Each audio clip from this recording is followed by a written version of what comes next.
Today I will be teaching you how to cut an onion. As you see, this onion still needs to be peeled, but I prefer cutting through the bottom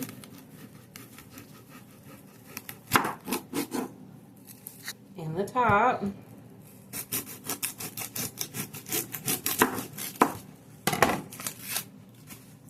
Then I have a flat surface and I am able to grab the skin better and peel it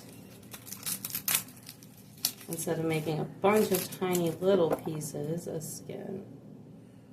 So we are going to peel this.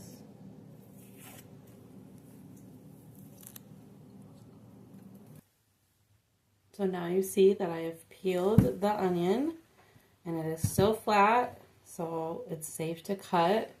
You don't ever want it rolling while you're cutting. And then I take my knife and I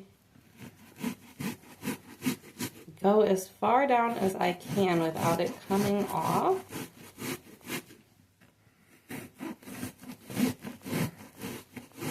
And I keep doing little thin layers like that.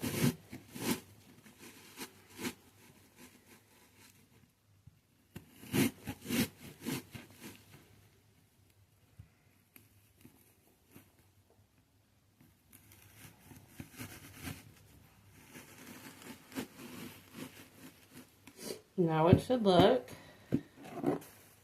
like that. And you see that I've cut it through as far down as I can without it falling apart. Then I'll put it on its side and then I just slowly start cutting through.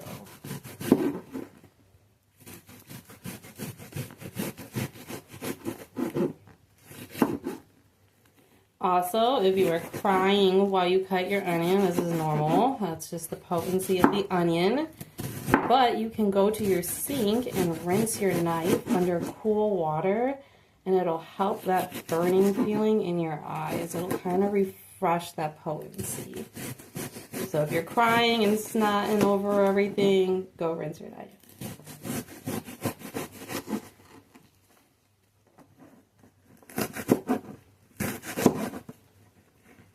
Do not want the bottom of it in, so as you see, I'm now just cutting around it.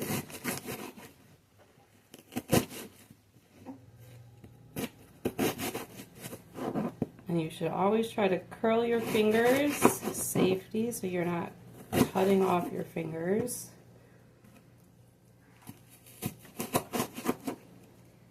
And this little part, I'm done with. I don't want that.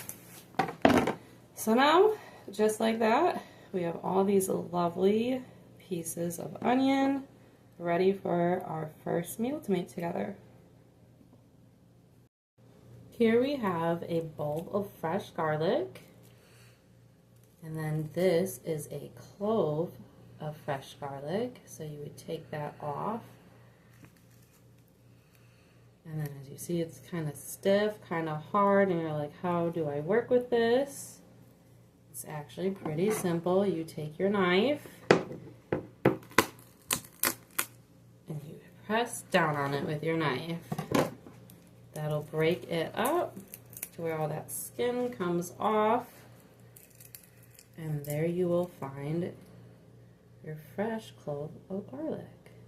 At that point, I cut off the little end on it, get rid of that. Give it a smush. Look at that, there's our garlic.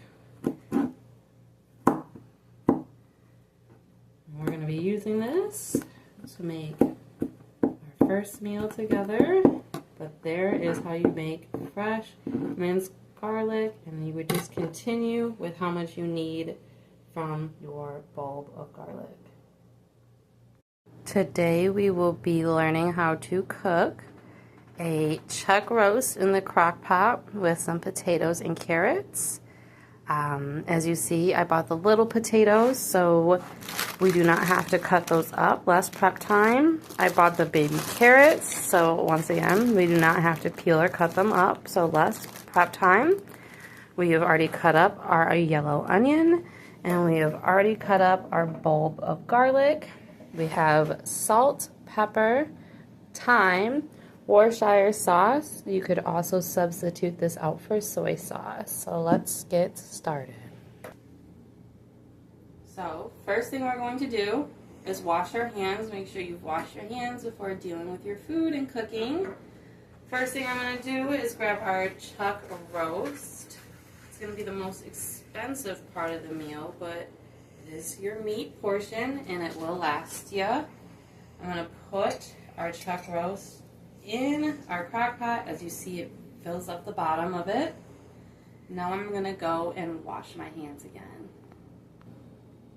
Alright, here's our unsalted beef broth. I'm going to pour about half of this in just to give us that flavor and make sure that our roast stays tender and moist the whole time it cooks. Because crock pot recipes, you typically let them cook on low for 6 to 8 hours, so it does take some time. And as you see, I have it just to where our roast is submerged but not drowning in beef broth. At this point, I'm going to take a little bit of Worcestershire sauce, add some flavor to it.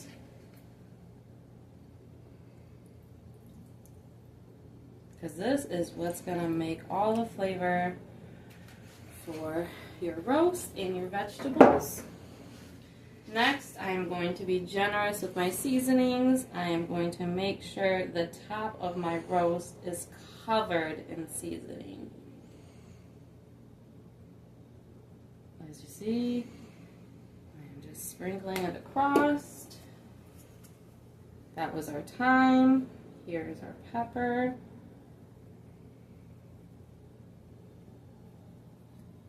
We got some salt. The salt I'll do in my hand just because it can get a little crazy. Now that we have seasoned very well on the inside, I'm going to take our clove of garlic that we minced up together earlier, and I'm going to sprinkle that in, all with washed hands.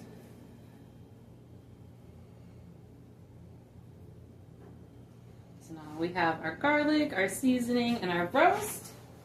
We're going to take our onion, our yellow onion that we learned how to cut together earlier. I'm going to sprinkle that on top as well. Now at this point, we've got our meat submerged, seasoned. Now we are going to take our baby carrots. Pour those right on top. And then lastly, I'm going to take some potatoes, which are already pre-washed, which is another reason why I love buying these ones. Just because who wants to sit there and wash them and peel them? So at that point, we have our roast, our carrots, and our potatoes. Now I am going to add a little bit more salt and a little bit more pepper.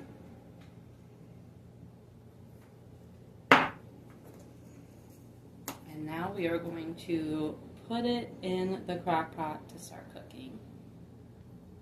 Alright, as you see, I now have it sitting in our crock pot. We're going to put the lid on and we're going to set it on low, and we're going to come check on it within 4 to 6 hours. Depending on your crock pot, it could cook faster or slower, but you want to check on it. If you can stick a fork in it and twirl it and it peels apart, your roast is ready. It is tender enough for you to eat. If not, I'm going to let it keep cooking. So we'll keep checking back on this.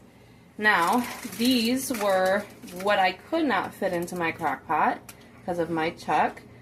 Now, what we're going to do is later, we'll put this in the oven, and I'll show you how to do that later when this is closer to being done. So that way, we have nothing left over and it all is able to be made.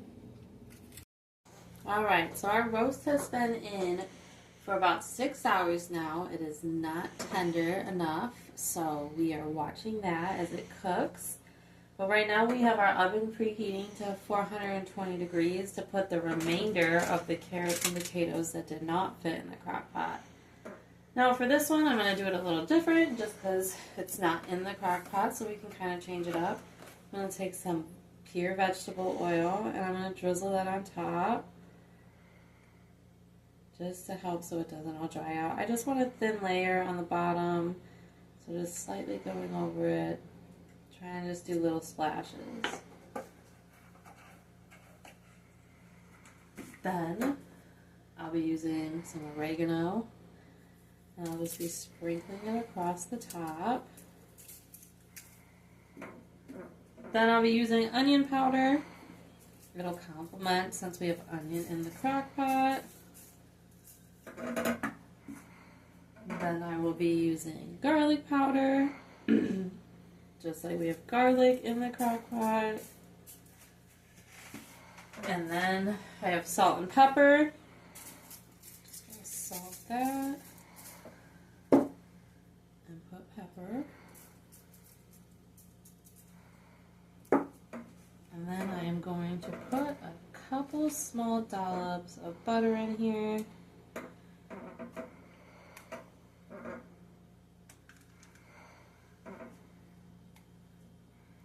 Just so once again it adds the flavor and keeps everything moist.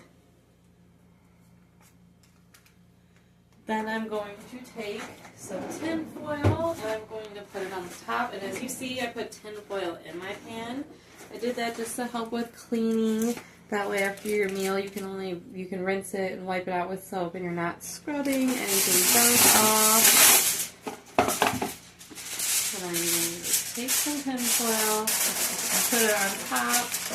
That way it keeps the heat in and helps soften those potatoes because those are going to be what takes the longest to cook. And then once our oven's preheated, we'll put this in and let those cook. And then we'll show you the finished product once it is done. It should come out about the same time as our roast. Alright, so these potatoes and carrots have been in for roughly an hour and a half. And the best way to test a potato is if you can just take a fork and poke right into it. As you see, they're sizzling, so those are done. We're going to let those rest, and then we're going to come over to our crock pot. Now this has been going for about 7.5 hours now, and as you can see, there's a lot of juice. Everything is very tender at this point. As you see, I am just pulling up meat. And that is how you know it is done. I will check back in with you once I plate this food. Alright, here's everything plated up. We have our roast. I like mine shredded, so I kind of shredded it up. And there's our vegetables. And then my partner likes his kind of more like in a hunk, so there's that. And his vegetables. And then we obviously still have plenty more to go around. Definitely another meal's worth. So, simple meal, easy to throw in, get delicious food, and you get a couple meals out of it. Let me know how you like it when you try it, and something else you'd like me to try to make. Thanks so much for watching.